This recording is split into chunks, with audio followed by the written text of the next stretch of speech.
Bonjour et bienvenue dans les rendez-vous sexo.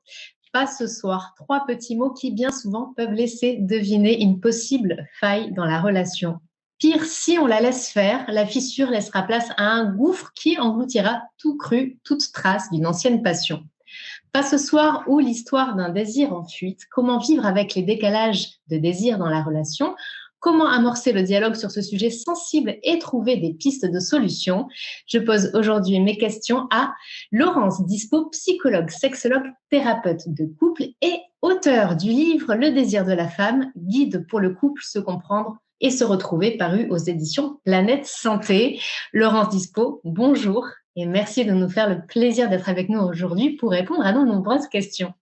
C'est un plaisir pour moi, merci. Rentrons tout de suite dans le vif du sujet pour mieux comprendre qu'est-ce qui différencie la libido du désir sexuel. Alors, c'est une question qui est encore débattue entre professionnels, on n'est pas toujours d'accord. Moi, ce que je dirais, c'est que la libido, c'est une donnée individuelle de base qui est largement biologique. Donc, elle va être influencée par des facteurs biologiques. C'est les hormones, c'est l'âge, c'est les facteurs santé, c'est les traitements médicamenteux, tout ce qui va en fait influencer sur les hormones en tant que telles. Après, le désir sexuel, c'est plutôt un élan vers une activité sexuelle, un élan vers l'autre, qui soit imaginaire ou qui soit réel. Donc ça va laisser entrer en jeu des facteurs beaucoup plus psychiques et relationnels. Et ça va être influencé par des choses beaucoup plus contextuelles, comme justement le couple, la relation, comment on se perçoit soi-même au fur et à mesure de la relation. Très bien. Et justement, quelles peuvent être les causes d'une baisse de désir ? Il peut y avoir un nombre de causes de baisse de désir chez la personne. Si on a écarté les facteurs plutôt santé et les facteurs plutôt psychologiques comme un trouble psychique, on va aller regarder les causalités plutôt relationnelles. Donc ça peut être un changement dans la dynamique du couple ou de la relation s'il y en a une. On va regarder aussi la période de vie. On sait que les rôles vont changer quand on va devenir parent, si c'est le cas. Ça peut être une transition professionnelle, ça peut être n'importe quelle transition en fait dans la vie d'une personne ou d'un couple qui va faire que le désir peut être altéré. D'accord, mais c'est pas parce qu'on n'a pas de désir qu'on n'aime pas. Il peut y avoir différentes causes, comme Tout à vous venez fait. de l'expliquer. Tout à fait, mais c'est vrai que c'est une bonne question. Il y a pas mal de personnes qui souffrent dans leur désir et qui donc se disent « Ah tiens, il y a un souci de couple ou il y a un souci dans le sentiment amoureux », alors que c'est pas forcément le cas, ça peut être tout à fait autre chose. Très bien. Et alors, quand il y a un manque de désir de la part d'une personne dans le couple, comment cela affecte-t-il le couple, justement ? Ça va dépendre du couple. Alors, il y a certains couples qui se définissent comme étant vraiment très centrés sur la sexualité. Pour ces couples-là, ça va être assez problématique. Il y a aussi des personnes pour qui la sexualité remplit une fonction importante de rassurance. Je me rassure sur ma désirabilité, je me rassure sur le sentiment amoureux de l'autre, est-ce que je suis aimée, est-ce que je suis proche de l'autre, via la sexualité. Dans ces cas-là, il va y avoir un certain degré de souffrance, il va y avoir des sentiments de rejet potentiellement. Ça va dépendre comment le couple gère toutes ces émotions profondes, tous ces sentiments de rejet, et ça va dépendre de leur danse relationnelle, comment ils gèrent justement l'expression de ces émotions-là. Ce qui arrive malheureusement chez beaucoup de couples, comme conséquence du décalage de désir, c'est un désinvestissement de tout ce qui est corporel.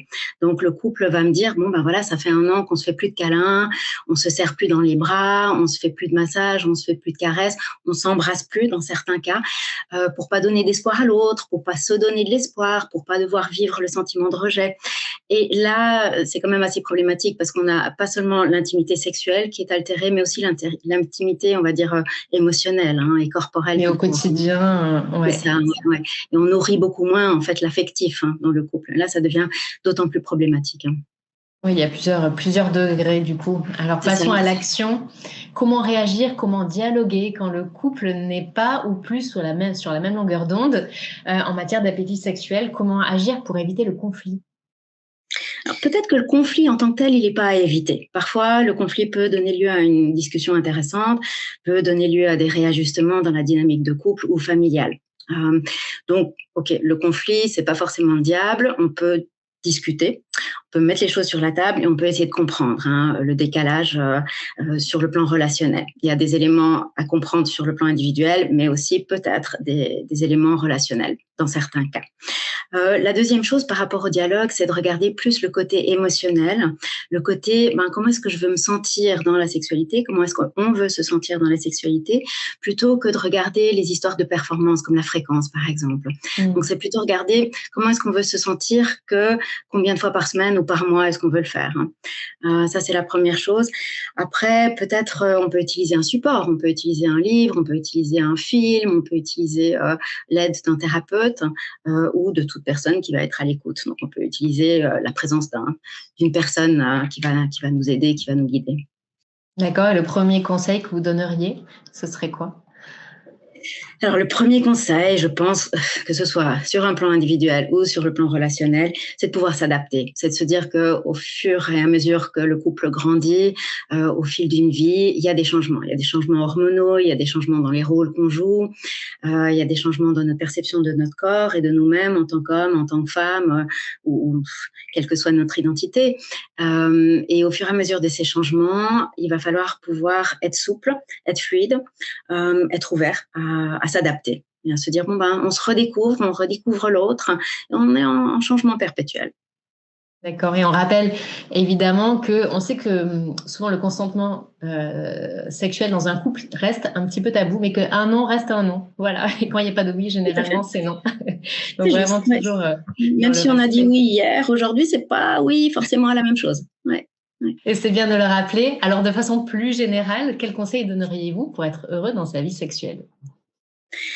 Pour être heureux dans sa vie sexuelle, je pense que déjà bien se connaître soi, être au clair sur nos besoins, être au clair sur les fonctions que remplissent la sexualité pour nous et être au clair sur les changements éventuels. Déjà refaire un petit point entre soi et soi de temps en temps et avec le ou la partenaire si on en a ou les partenaires pour justement se mettre au courant des évolutions dont je parlais avant.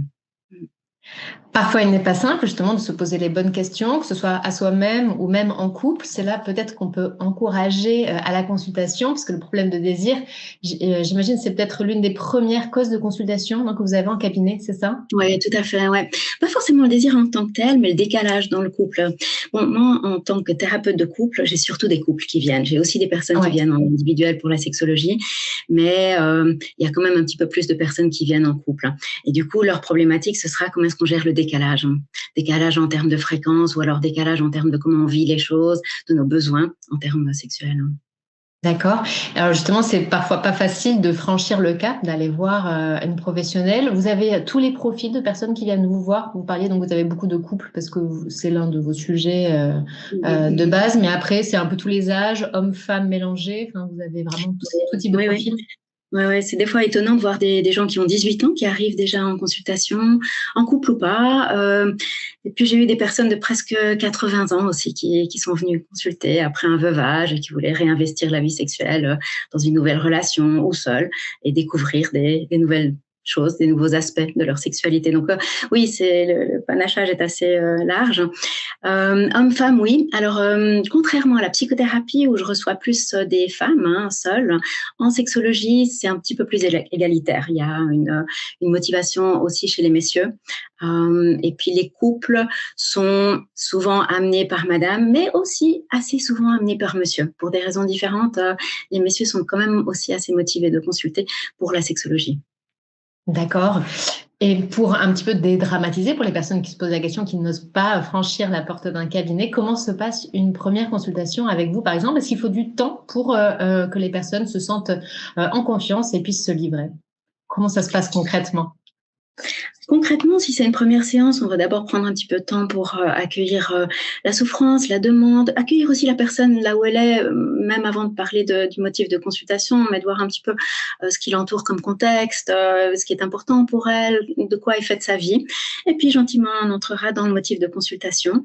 On pourrait prendre 3 à 4 séances pour faire une évaluation sexologique et ensuite se donner des pistes sur lesquelles on va travailler. À ce moment-là, on commencera à avoir des exercices en séance ou hors séance ou des pistes de réflexion, des pistes qu'on va élaborer sur un plan plutôt psychothérapeutique en séance. Donc, ça va vraiment dépendre de ce qui va émerger de l'évaluation sexologique.